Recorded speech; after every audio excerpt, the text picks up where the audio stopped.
Hello, everybody. Welcome back to another Indie Author Live Chat. I am so excited. This has been long overdue, but we have Montrez on today.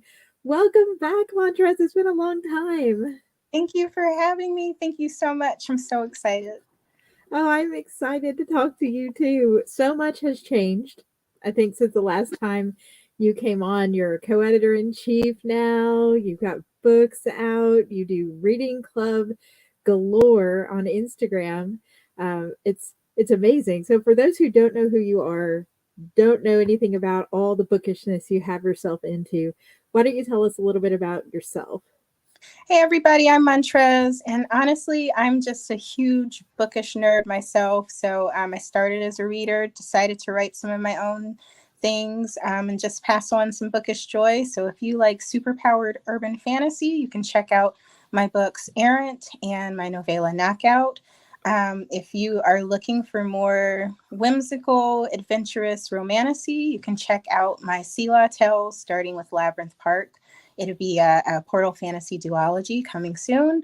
And thank you. And I also just talk books and all things speculative fiction on IG. And if you're into comics, now you can check out my comic home, Konkret Comics. We are a Black-owned indie publisher that puts out some amazing things. I started as a fan, and now I am blessed and have the privilege to kind of help put some more of those wonderful works out into the world. So That's amazing. So I have to ask how you still find time for your own books now that you're so busy, reading, coordinating other people's reading, coordinating the stuff for Konkret Comics. pivoting, the art of pivot is just, that's it. I think I'm becoming a, if something doesn't work, you adjust it. I think the biggest thing is, like, if you know that, like, for me, writing is a passion. It's not something I'm ever going to stop. It's kind of like breathing. If you stop, you're, yeah. So, No, it's don't unalive on us, Montrez. right, right. So it's, some things are just that natural where you can't stop. It's a part of you. So writing is always something that I want to do and I want to be able to share. How I do it, the methods, that's what differs. And so just learning to kind of pivot and be honest with kind of like what you can do and where you're at. And so, like, starting, I think, around holidays to up to now, I'm kind of finding my footing and what works and kind of finding that flow, but definitely pivoting and Mhm. self that grace, working with your team, your family. That's your first team, so just prepping the family, like, hey, we got some cool new developments here, let's all cooperate and work as a team. I've got like a toddler who is in his villain era. He's in those teens. Oh, So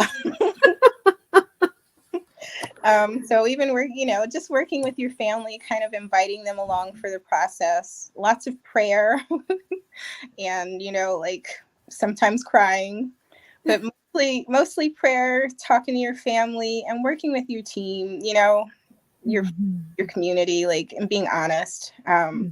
Like, I would love to have a lot of these books and stories out sooner, but like the quality and the experience is where it's at. Mhm. So I just try to pivot and kind of move at the pace that I can. Mhm. So you've got such a great support system where you encourage supporting other authors and who in turn also support you. But when you got started in this journey, what came first for you? Did you find that, you putting out your books brought you that community, or did you go find that community and then in turn they supported your books and it like cycled like that? So I'm very blessed to have family who just encourage, like, my love of reading and my love of books, just Mm. as far back as I can remember. And I know that not everybody has that. And I've Mm. encountered people who have discouraged that, like, you hear people say, get a real job, or, what's Mm. your real job, things like that. But that was something that my family didn't really do. Mhm. Um, and so they always supported it. They always put books, they read to me, and I used to ask questions about, like, why does this story end this way? It doesn't make Mhm. sense. So like even from the time that like they were reading fairy tales, I was asking questions and putting stories together. And so that's something that they always kind of encouraged. And honestly, if it wasn't for my family, I probably wouldn't have self-published. My dad was the person who told me, you don't have to go to these big cities or do things the way that other people are doing it. Do it yourself. Mm. Mom was the person who told me, you know, a good writer can write about anything, and you're a good writer. So if it's, Oh. you know, so I was blessed to have that encouragement. My husband, without him, my mother-in-law, she always keeps the babies when I'm on strict deadlines. Even like down to the aunties. Like I think when I first finished Errant, my first book, and I was actually thinking about traditionally publishing it, and I was trying to meet this deadline. We were at, I think, a Memorial Day picnic, and Mm.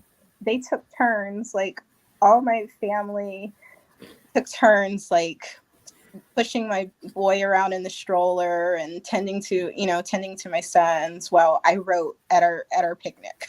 Oh. So I'm blessed with people who kind of support what I've done, even before like I got to the point where I published. If it Mhm. hadn't been for friends, if it hadn't been for my parents, my first book probably wouldn't have seen the light of day. Um, Mm. so so yeah, and then Wow. coming into the writing community, you know, I just realized that it's not as solitary, or it shouldn't have to be as Mhm. solitary as we make it. Um, Even down to our readers. Like, if nobody wants to read our book, you know, this is not a solitary job. And so going in, you know, I kind of wanted to pass on that encouragement for other people. And everyone in the writing community has been like, just from day one, has been, you know, that synergy and that community and just all the love. It's been wonderful. So Mhm. I've been blessed to have it on both sides. Oh, I love that so much. Like you said, I know a lot of writers come in and they don't have the community. And over the Blitz, we had people asking, where do you find this community? Where do you find these people? And there's so many of us just floating around trying to make it work, trying to get it together. So just connecting with other authors who write in your genre on social media and being supportive of their work's a good way to open the door, I think, which you have taken and run with. If you want to share a little bit about your group that you messaged to on Instagram, which has got me to buy so many books that I didn't need on my dying TBR, but they're there now anyway. So what sort of inspired you to start the group up, and how you stay motivated to like keep finding these new authors, keep bringing in these new authors? So I think I mentioned I am a huge reader first. Like that's how I like started writing. So just as much as I enjoy writing, I also enjoy kind of fangirling over authors I enjoy. And I'm always looking for new reads. And, you know, I can only write so fast. So I love being able to share, like, kind of while you're waiting on my books, check out all these amazing other authors. And it started early in 2018, 19. I didn't really know what I was doing. I did monthly features and just kind of like, you know, just shuffled around. But like I said, mastering the art of pivot, figuring out what works. I don't like to waste my time or anybody else's time. And so I'm always looking for ways where I can do what I doing what I love and doing it better. So just this past year, you know, the year before I did like little reels where I did features. I paired books with coffee, and that was great, but it wasn't always great on my wallet. And I wasn't sure if the people who were being viewed got enough attention or enough support. And so, you know, I thought maybe if we did a book club, Mm. authors got back into the interviews. And so we've been doing that kind of like last year. I started this year, but we're actually getting ready to go into another pivot. um, because, you know, only being able to feature a couple authors a year, um, it's good, but, you know, I want to do more and make more use of the time. And so I'll be announcing, actually, you're getting kind of like the first exclusive, maybe the first, second exclusive. It's It's gonna be called the Novel Creature Network, which I already call it on my YouTube when you come to view like the videos. But I don't want it to just be a book club. It's kind of limiting. Mm-hmm. Sometimes people aren't always able to read at the same time, or if Mm-hmm. you're a mood reader, it's kind of hard for you to like stick with that. Mm-hmm. So as the Novel Creature Network, like I'll just be able to share reviews and or more books that you can read. So many authors have so many wonderful opportunities where you can get free books and sales, and you can join their art teams and their street teams. There's a lot going on in the book world. And so with that, I'll be doing more interviews and just giving more recommendations so you can find all those hidden gems and those books that deserve more love.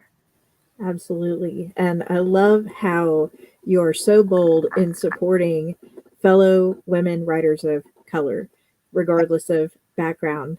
And I don't know, when I'm looking for book recs, I go to your page is one of the first ones. Oh, thank you. It's my pleasure. Yeah, there's so many great book talkers. And if you're watching and you're like, wait, who can I follow? There's a thing of book talkers. But if you're on Instagram, Montrez gives such great perspective, and it's a good way to branch out, especially if you love fantasy, and especially if you're joining from trad, where a lot of books are still not as diverse as they could be. Right. Indie opens the doors with to not have those boundaries there, Mhm. and you've taken that flag and run with it.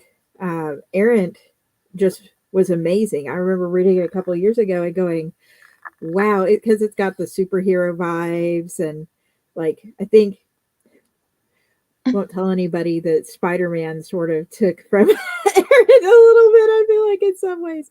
But so I was super excited to just see you and how much you paid it forward to the community.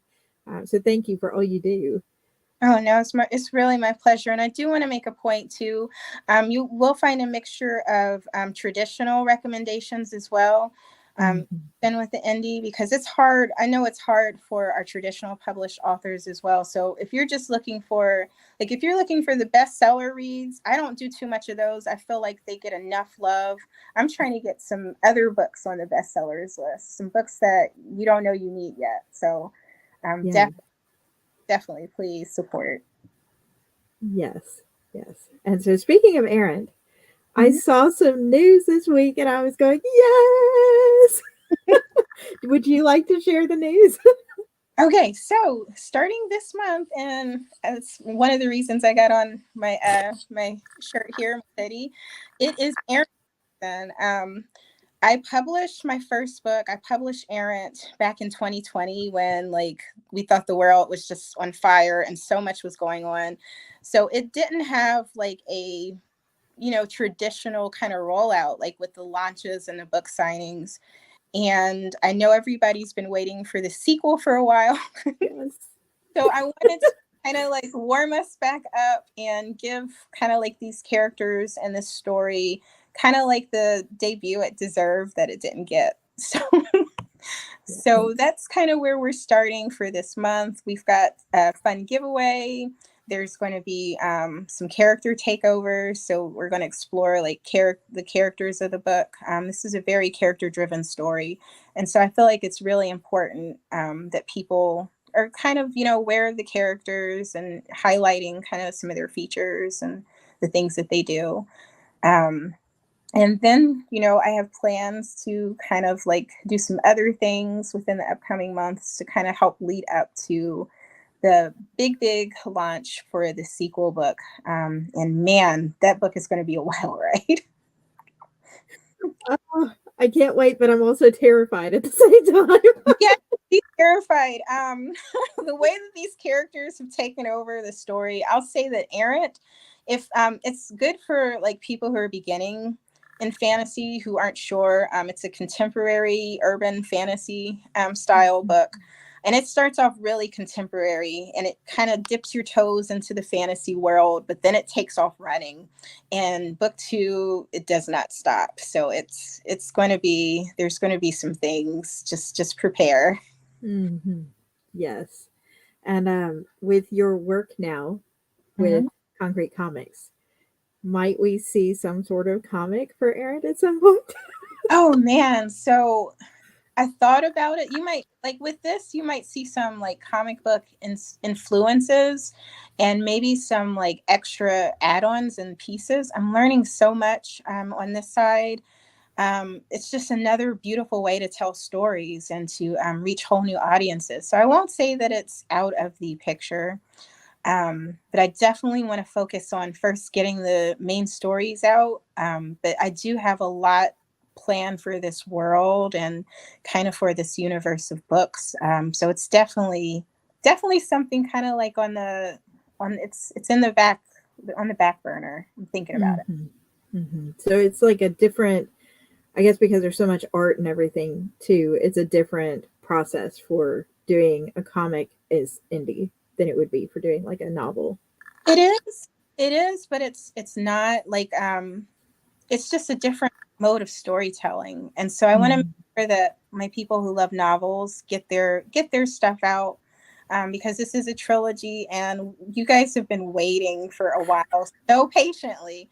And I do want to say thank you for that. You know, we talked about like how do you get all this stuff done and how do you balance everything.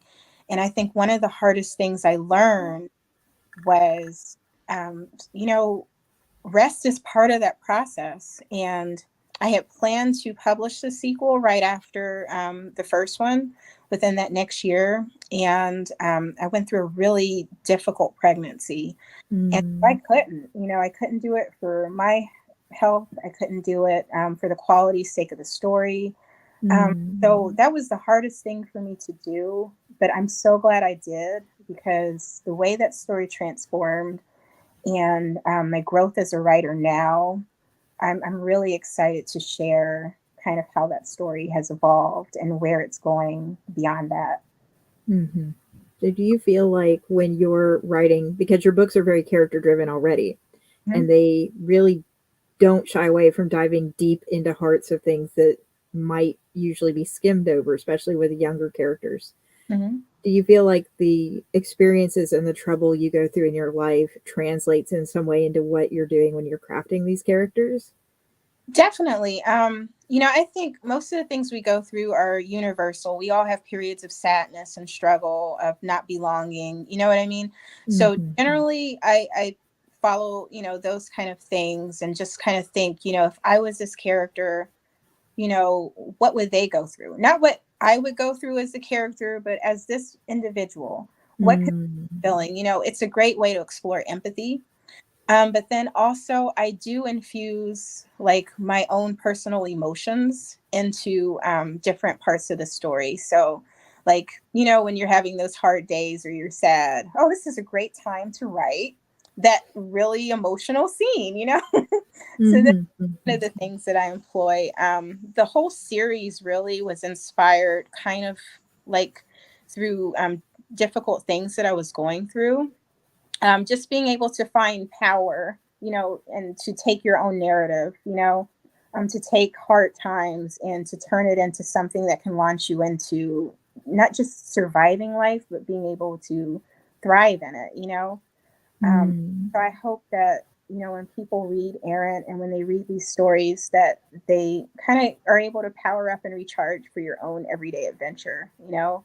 Writing, Hmm. it's an escapism, reading is too, but it's also a place that I feel when you really connect with the characters, it can inspire you to kind of take charge in your own life, you know? Hmm. Hmm. Absolutely. Would you say there's a specific character that really shines more in book two than in book one? Oh man. So book two, it's kind of like a deconstruction of you have on the outside. I'd say that perspective is everything. In this book, it's you take somebody who looks perfect on the outside and you peel back the layers and you get to see that this character does not have everything all together. Mm. And getting to see that character kind of like work through those issues through the facade of that mask that she wears, because it's told, if you've read the first book, then you know about pretty cousin Angie, right? Yes. Savannah really admires her. She thinks that like she's like, wow, this popular, amazing girl, but really she's not all there. So it's like a deconstruction of kind of like that perfection, and just showing that everyone has their problems, but also that we all have the ability to take charge of our own narratives. And so this book is like all about the Scarlet family, all about Savannah's family, really, even though you're learning more about kind of the immortals and kind of like what makes them tick and what life is like on that other side. But I think you get to see all the characters shine, but through a different lens. And you get to Nice. some darker elements. You really get to see all the characters in a different way because it's a different perspective. Even some of the ones that you may not like a lot of people don't like Aunt Vivian. You get to see her in another light, and she's a mess. She's still a mess. But, like, you get to like you'll it's more, I think people have more depth than like their worst mistakes. And I think heroics, there's a spectrum to that, like you can be a Mhm. hero in one book and a villain in another. Villains can turn into those reluctant allies. And so I never, my characters are never going to be that static. Mhm. You will Mhm. get an appearance from, of course, Savannah, and she's going to look a little bit different than what you remembered in book one. And I think fans of Savannah will hopefully appreciate her growth and the things you see her doing. Yay! I'm so excited. I'm still nervous, like, oh gosh, what's gonna happen by the end of it? But I can't wait to read it. Um, So, and as I said, for people who tuned in earlier, I did see this news on Montrez's Instagram. And if you're wanting to follow Montrez, I've got the links in the description box as well as the links to Errant, so you can go pick up book one and meet some of these characters before book two. But before we go, as far as 2024 goes, we're early in the year. What have you got coming up this year as far as like author events or we've talked about your releases a little bit, but what should readers be watching for? Okay, so really, really, if you want to know more about the Errant world, tap in this week because it's a reintroduction and we are taking it there. Um, just really finding Team Errant. There's going to be challenges, things like that. So it's just going to be a whole, like from here to spring until the release of Scarlet, which I'm hoping will be out at the end of summer. Um, August, fingers crossed, August. But beyond that, I'm also launching um, my world for like my whimsical kind of romantasy. And so this is going to be based on Black history, uh, family elements, and fairy tales. So it's going to have like a really Ooh. whimsical, just immersive world where if you love big adventures and happily ever afters with Black girl magic and family, something that the whole family can kind of partake in one aspect or another, definitely check that out. I actually started a page for that. It's called the Sela Tales. You can find that linked to my Instagram. I got cover news for that, which I can't wait to share. Oh, Um, it took my breath away. So yeah, so I'm also with the Errant Challenge. I'll give you another exclusive. Part of that is that we're doing big things that we were too afraid to do last year or any other year, things that you have talked yourself out of. Part of the Errant spirit is that we smash those goals. We face our fears, we smash those goals. We don't do it scared. We do it boldly. And mm. I'll be challenging our readers not only to help support Errant, like I would love to see more reviews up, see it in more readers' hands, but also smashing goals in your own. So we've got a lot coming. So one of those things that I'm smashing is more in-person events. I applied for my local area. So I'm waiting to get back word for that, but hopefully you will see me at some huge events this year that I'm really excited to where we can meet in person. Oh, yay. That's amazing. So many good, exciting things. Montrez, thank you so much for taking some of your time to come and chat. It's always a pleasure to talk to you, and you pour out so much for everybody else. So thank you for everything that you do as well. Thank you for having me. My pleasure. Thank you all for watching and joining in. If you're watching the replay, because I've seen a lot of people join in the last few minutes, the replay will be staying up so you can go catch what you missed. If you have questions, leave them in the comments, and I will make sure that those get to Montrez. Or you can reach out to Montrez yourself via the links in the description box and Thank give her a follow. you so much, Katherine, and thank you to everyone for tuning in. Yes, my pleasure. Thanks, everybody. Have a wonderful weekend. Bye.